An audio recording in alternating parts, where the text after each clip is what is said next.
Masum bir cümle gibi duruyor değil mi? Altı dolu, üzerine düşünülmüş gibi. Kurulan bu soru cümlesine en iyi cevapları bulmaya çalışmayacağım. Veya bu cümleyi kuranları haksız çıkarmaya da çalışmayacağım. Sadece düşüncelerimi ve hissettiklerimi söyleyerek bir durum değerlendirmesi yapalım istiyorum. Hadi şimdi hep beraber çocukluğumuza dönelim. Bebekken oyuncaklar ilk arkadaşımızdı. Biraz büyüyünce oyunlar daha da anlam kazanmıştı artık. Arkadaşlarla dışarıda saklambaç, yakan top, futbol, çelik çomak ve ellerimiz yara olana kadar oynadığımız ışıltılı bilyeler. İlkokula başladıktan sonra futbolcu kartları, tasolar. Hayatımızda sonradan unutulmaya yüz tutacak olan saf duygular beslediğimiz yıllarda. Bazen küçük bir parça çikolata ile mutlu olmasını bilirdik. Bazen ise mutluluk dışarıda arkadaşlarla oyun oynarken eve çağrılmamayı dilemekti. Yapılacak çoğu etkinlik beraber yapılır, tüm neşe ortak paylaşılırdı. Hayat ise leblebi tozuna şeker atmak kadar tatlıydı. Harçlıklar biriktirilir, sınıf pek iyi ile geçilirse diyerek anne babalardan sözler alınırdı. Onların gönlü olmadan bir şeyler yapmayı pek sevmezdik. Küçük de olsak aklımızın bir tarafında hep bir otokontrol mekanizması bulunurdu. Yaptığımız veya yapacağımız eylemleri düşünür, doğru veya yanlış olduğuna sadece kendi içimizden geçenlerle veya kendi isteklerimizle değil, bahsettiğim bu mekanizmayı da devreye sokarak cevap verirdik. Okulun son günleri bayram günü gibi cıvıl cıvıl olurdu. Çocuk karnesi iyi ise bilirdi ki okulun son zili çaldığında yapacağı ilk şey konsol almaya gidileceğiydi.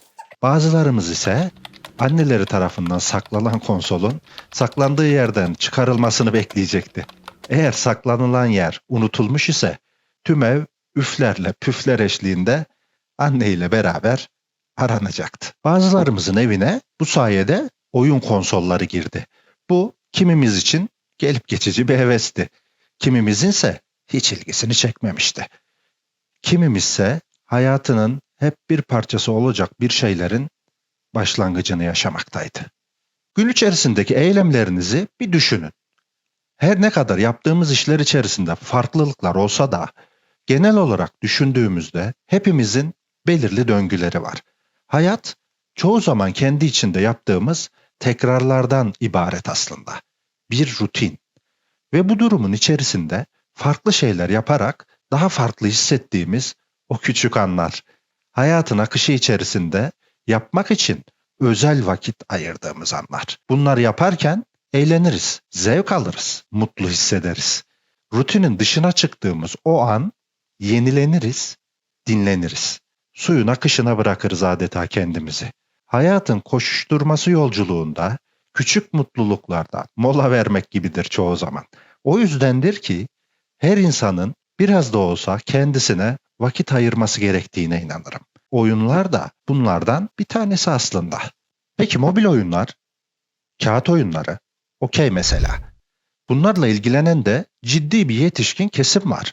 Ve bunların da bir çeşit oyun olduğu hepimizin malumu. Motivasyon ise daha önce bahsettiğimden farklı değil. Amaç aynı. Nasıl ki aynı soruyu oyun oynayan yetişkin kişilere sormak ne kadar mantıksız ise bahsini ettiğimiz oyunlarla ilgilenen yetişkin kişilere sormak da o kadar mantıksız değil mi sizce de? Bazı oyunlar nasıl ki küçük yaştaki insanlara uygunsa bazı oyunlarda görece yetişkinlere daha uygun olabiliyor. Uygun olma kriterleri içerisinde cinsellik, şiddet, yasaklı madde kullanımı gibi unsurlar bulunabiliyor. Yani aslında oyunların uygunluğunu PEGI isimli kurum belirliyor, bizler değil. İnsan yaşadığı ömür boyunca her an yaşadığı arkadaşlıklardan, ailesiyle olan ilişkisinden, çevresine olan tutumundan, sosyal hayattaki davranışlarından deneyim elde eder. Doğruyu yanlıştan ayırmak için olaylara bakışını bu deneyimler ve çeşitli insan vasıflarıyla harmanlar. İnsan olarak gelişme kaydetmenin bir yolu da budur aslında. Bu sebeple bildiğimizi veya bildiğimizi zannettiğimiz şeyleri motomot kabul etmek çok büyük bir yanılgı. Gerekçeler sunulmadan ortaya konulan yargılar sadece dile getirilmeye ve herhangi bir karşılığı da olmadan uzay boşluğunda kaybolup gidecek, gerçek ise bu durumdan çok sonra ortaya çıkacaktır. Sevmediğimiz veya ilgilenmediğimiz alanlar olan bakış açımız öğrenmek, anlamak veya saygı duymak üzerine kurulu değil maalesef. Ne ile ilgilendiğini öğrenebilirsiniz. Denediniz ve olmadıysa, öğrenmek istemiyorsanız veya bu söylediklerim anlamsız geldiyse anlamayı deneyebilirsiniz. Veya benim anlamadığım veya göremediğim bir şeyler var belki de diyebilirsiniz. Bu ikisini de yapamıyorsanız herkes aynı şeyleri sevmek zorunda değil. Saygı duymalıyım diyebilirsiniz. Eğer bahsettiğim bu durumların hiçbirini yapmıyorsak, işte o zaman kolay yolu seçmişiz demektir. Olumsuzluklardan beslenen ve karşısındakini dinlemeyen bir toplum olma yolunda atılan hızlı adımlar. Hayatlarımız ciddi olduğumuz, bazen istemsizce istediğimiz gibi davranamadığımız birçok anla dolu. Oyunlar ise bize çocukluğumuzun masumiyetini hatırlatan sayılı hatıralardan biri. Bu sebeple çocuk musun şeklindeki bir soruya ne kadar romantik bir bakış açısı olsa da evet, belli açılardan keşke hep çocuk kalsaydık diye cevap vermeyi isterdim sanırım. Birisi için zaman öldürme aracı olarak görülen bir şey, bir başkasının o şey için zaman ayırması anlamına gelebiliyor.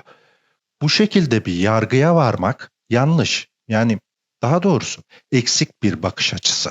İnsanların sevdiği veya sevmediği hususlar üzerinden çıkarımda bulunarak başkalarının hayatını yaşamak bizi hem mutsuz edecek hem de anlamsız olacaktır.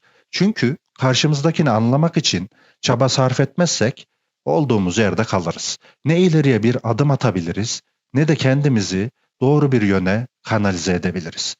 Sadece eleştiri odaklı bir hayat yaşamak, kendimizi daha az sorgulamamıza ve sonucunda bir yanılsama ile kendimizle ilgili birçok şeyi göremememize neden olacaktır. Oyunlar koca bir dünya.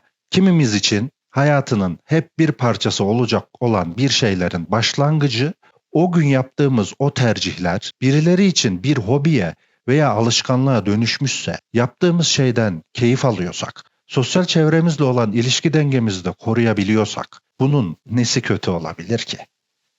Geçmişteki eylemlerimiz, davranışlarımız, alışkanlıklarımız büyüyünce kendimizi daha yetişkin hissetmek uğruna vazgeçmemiz gereken şeyler haline gelmemeli. Üstelik bu beni daha iyi bir insan yapmayacaksa. Videonun sonuna geldik. İzlediğiniz için çok teşekkür ederim. Eğer videoyu beğendiyseniz beğen tuşuna basmayı ve kanala abone olmayı unutmayın. Yorumlarda video ile ilgili düşüncelerinizi ve önerilerinizi bekliyorum. Geri bildirimleriniz benim için çok kıymetli. Yeni videolarda görüşmek üzere. Kendinize iyi bakın. Hoşça kalın.